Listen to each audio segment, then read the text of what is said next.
previous lecture, we looked at the Barbarian Kingdoms that popped up across Europe in the 5th century. As we saw, these barbarians were heavily Romanized. In my final lecture on Rome, I explained why it was quite complicated to simply say that the Roman Empire fell with the deposition of Romulus Augustulus in 476. One of the reasons, I said, was because the Roman Empire continued on in the East until it finally fell nearly 1,000 years later. In this lecture, we will meet one of the more significant Eastern Roman emperors, a man named Justinian. If you've listened to my lectures on Rome, then you know that the terms Eastern Roman Empire and Byzantine Empire are both modern conventions. The emperors of these realms would have simply referred to themselves as Roman Emperor. Justinian was no exception. He came to power in 527 and would not die until 565. During this period, a few things characterize his reign.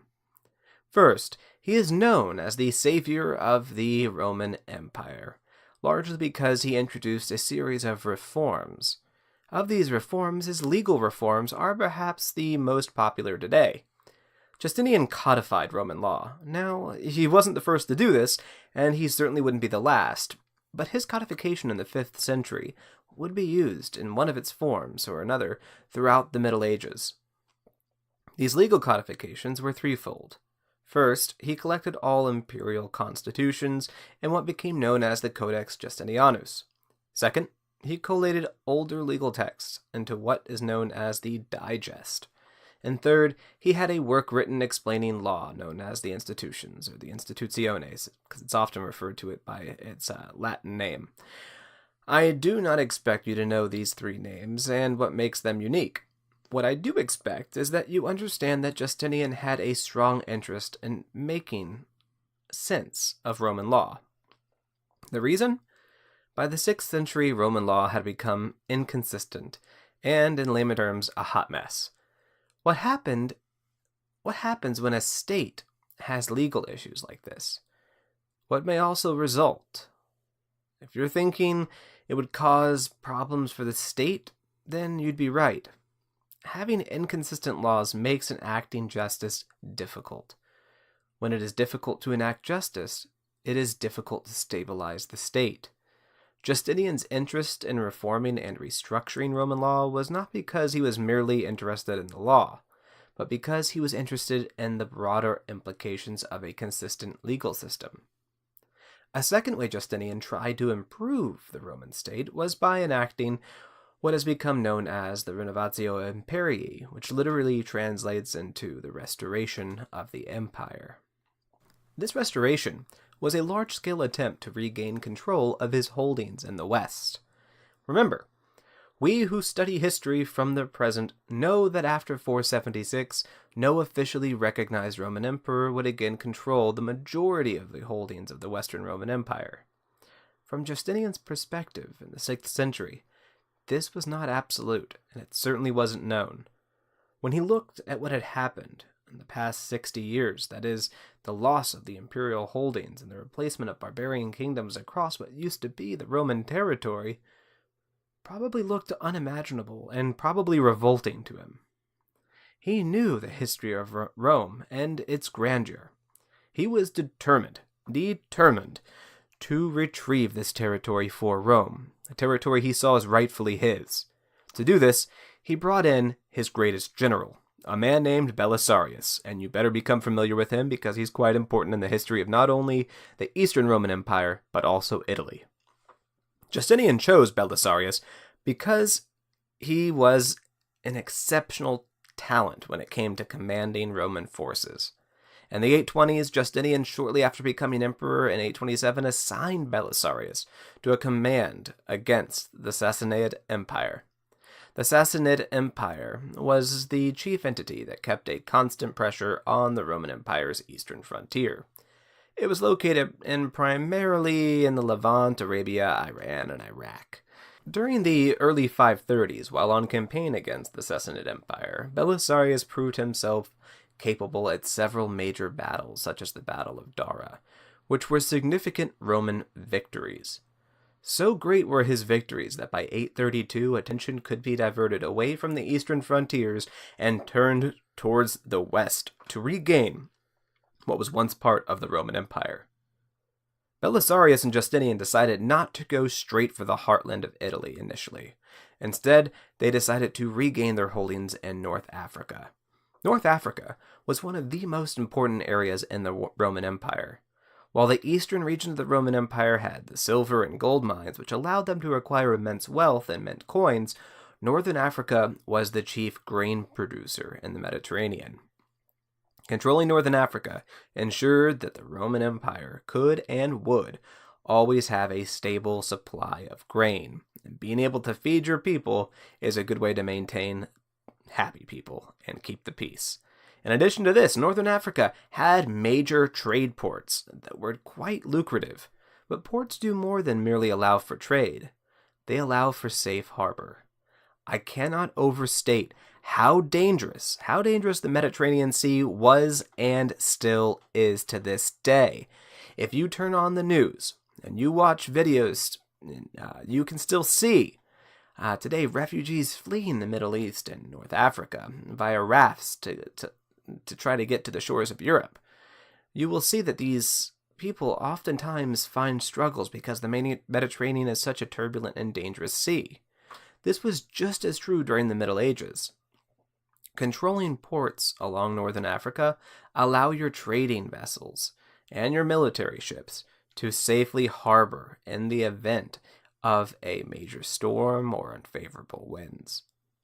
To add to these issues, if an enemy controlled these regions, not only did they gain all of these advantages that I just listed out, they also secure for themselves a base of operations to launch attacks against you. And this is precisely what was happening to the Eastern Roman Empire. Belisarius launched his invasions in 833, and so began the so-called Vandalic War. It was named after the Vandals, because in northern Africa, that's where a barbarian group from Europe wound up settling in the 5th century, and they were known as the Vandals.